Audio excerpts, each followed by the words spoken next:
Hello and welcome, my Spider Knight Leafs.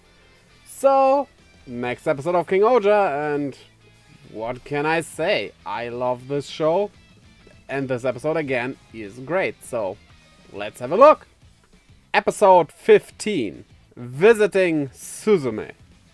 So, Kaguragi tricks, or doesn't trick, Jeremy into coming with him to Rakles because of his sister, with a bit of a sob story. Though, is this really a trick? I mean, it's kind of played like a trick, but he only uses stuff that actually is real, so Kaguragi is really confusing me, which is something I like about him, so let's see how this unfolds. But first, a bit of backstory about Kaguragi, who actually pulled a Gira. He overthrown the previous lord to, well, become the king of Tofu. Well, I mean, that phrase is kind of correct because the country is called Tofu and he's the king, but the king of Tofu sounds like a weird different anime. But this all leads to his sister being in Rakles' care so that they could form a contract about the demi-shoe gods, we finally get a name for the small ones, to prioritize their work on Tofu, because you need food. And honestly, I do not think the other countries would be against that. They also need food. What do you think? Ran only eating flowers? Well, in Ran's case, maybe that is actually the case. I love this scene. Jeremy comes in and says cryptic stuff again. To which Yanma says, give me the short version without subtext. Jeremy being Jeremy, of course, well, he continues with the plenty of subtext description. Then they just started ignoring him and then he's all like, well, he has a sister! Surprise! This is so funny how they play him, because now they know how he works. And that makes me like not only him, but everyone else even more.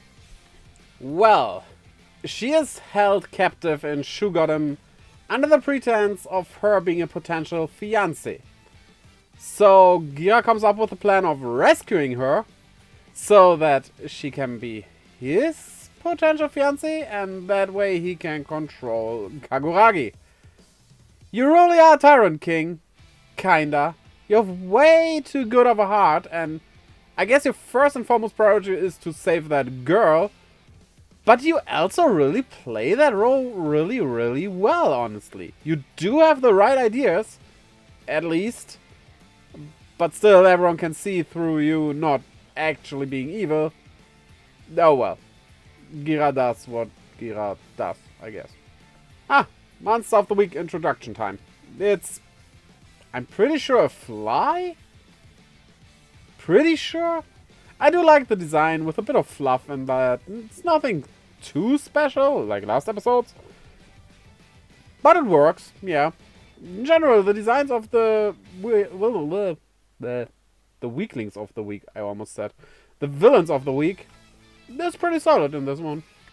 And because he's still supposed to be dead, he needs a costume to infiltrate Shugodam. Which is this. This is really weird. Like, won't he stand out completely like this?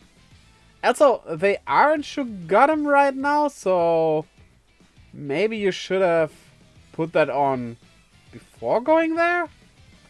Okay, it actually makes a bit more sense like this, because these little bugs are supposed to be the taxis of this world. But, well, he cannot let someone in. And where did this stupid guy even get a date from? Like, he's awful. So, Rakles wants to talk to Jeremy because he wants to try for a peace treaty with the Bagnarok Empire. And Jeremy, well, supposed to tell Deathnarok that Rakles wants that. I don't buy that. There's something different brewing. We don't know what at this point, but yes, something is up here. And kudos to this actor here, because when he says this line, which hits home for him, well, time with your family can come to a sudden end. It's what he experienced in the past. He looks like he's about to break and cry. And that's just what Jeremy is, right? Because with Jeremy's past, it's hard to say these things. Even though he keeps smiling, but that the actor pulled that face off, that is good. That is really, really good. Oh, and also, right down at the screen, like at the bottom of the screen, you can see a bit of an editing error. Yeah, they are not fully in the picture. Whoops. KingOhger asks for the favor of his sister to be freed, which Rakles declines, but only because it's not for him to decide that. That is weirdly weird for him. Why would he care what she wants? Meanwhile, Gira gets into the castle or tower or wherever she's held and tries to wake her up. In this getup. She will totally not be scarred for life. She is scarred for life now. And she's also in love with Rakles. I guess she didn't... She did not... What? Why? How? Oh. Okay, that changes things. Somehow. I hope she did not witness what he has done, because, like, he's clearly kind of evil. And loving him would, well, kind of make you evil as well. Or at least you would be apologetic about his doings. It's not something I did expect, to be honest. And yeah, she also refuses to go back to Tofu. Her reasoning for it isn't all that bad, though. Except the stuff of being enamored with Rakles. That, well, that's kind of bad. But, like, ever since she left Tofu, she has gotten way better in regards to her sickness. Thus, she says she might be allergic to the soil of Tofu, which is probably not what it is. It would be more like the air or something, but, well, if she gets healthy and sugared and sicker in Tofu, why return? You would want to live wherever you're most healthy, right? And he wants to turn Tofu into a vessel state. Yeah. Don't. Kaguragi, do not. This is a trap. He will gain more power, and you have seen what he wants to do with the power, right? It's nothing good. But Kaguragi is willing to pay the price so that Tofu can flourish. I kinda can get behind that, honestly. It's a hard decision, and he probably knows it's not the good decision to make. But it's good for the people of Tofu, because they can have peace that way. Or maybe not, because Rakles will just destroy them or something, but, well, who knows what he actually plans. He at least will take control, and honestly, for the kings, might be bad. For the people, they might have a better life due to it. Even with a tyrant king like Rakles. Maybe. It depends on if he actually is a tyrant king in the end, and not only just power hungry, but still caring for the people, because he might not be all evil, is what I'm trying to say. Okay.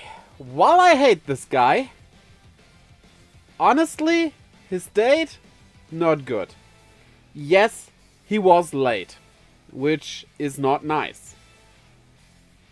But he explained why he was late, and it was because he couldn't get a taxi. And honestly, that's something you can show understanding for. Like, if you wanna meet up on a date, but your train is running late, it's not on you, right? Your car might break down. How can you fault someone for that? Stuff happens. And if you're late, it's bad because, yeah, it's annoying. Nobody likes to wait, of course. But still, me overthinking this scene so much should stop now.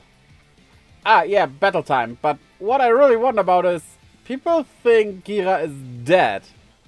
But they do see, like, KingOhger here. So, what do they think he is? Do they think it's Rakles? But Rakles has Okuagata. And that's different. So, why doesn't he need to hide in this form? Oh, and one more thing about the months of the week. I really like that he can kind of fly fast and weirdly, like a fly, and uses his wings basically as daggers. That's really cool. And after turning giant, Jeremy appears to finish him off. However, well, we get an introduction to something new. Tarantula Knight. And it looks really cool. I especially like that string shooting cannon arm and stuff. Also the white and the gold work so well together. I really enjoy this, and yeah, this is cool. I do hope that the other Shugots can also go onto Tarantula Knight here. Or at least the Demi Shugots. To give him a bit more utility. And then we have this scene where Suzume holds a sword and says this line here, I cover myself with mud and dirty my hands. Like, she is not really in love with Rakles, is she? She is, like, having an agenda here that Kaguragi doesn't even know about? Now this is getting really interesting. Also, here's a weird thought that they probably will not do, but it would be interesting. So, let's say Kaguragi at one point gets killed, and she takes over for him as Queen of Tofu and, well, KingOhger. That would be something. I don't want Kaguragi dead, I like Kaguragi, but that would be a plot twist I would be into. And the episode ends on this. Rakles wants to go into the meeting with Deathnarok alone. To show that he is honest about what he wants to do. No Jeremy, no Kaguragi, no butlers, retainers, or whatever you want to call them. Just these two. I think one of two things will happen. Either Rakles gets killed or at least seriously injured by Deathnarok, because Deathnarok has clearly shown no interest in peace. He wants to eradicate humanity. And that's it. Period. Or he does plan together with Rakles to do something. I don't know if Deathnarok would be up for that because of his hatred for humanity. But just these two meeting? No. This will not end up beneficial for anyone but these two. Well, this was again a great episode. Like, we get the introduction of Suzume, who brings in even more mystery and stuff. We had a good battle. We got a new mecha. A mecha that's pretty cool even. I cannot wait to buy that toy. Yeah, I liked it. Yeah, great. We are in just this loop of great episodes for this season. I feel it. This will be my new favorite Sentai. Calling the shots too early is not good. I'll wait until it's finished. If the end is bad, well, a bad ending can always destroy something completely for me. But I have a feeling that might not happen. So, tell me your thoughts on this episode. Did you like it? Did you not? All in the comments below. Waiting eager to your opinions. Also, do not forget to marry someone's sister by clicking the like and subscribe button as well as the little bell to to keep updated whenever I upload a video for you. And check out the links down in the description below to all my socials and stuff, my merch store. You can find me there, and especially my Twitch, where I live stream every Friday, Saturday, Sunday, and Monday. I hope to see you over there as well, and until next time, bye!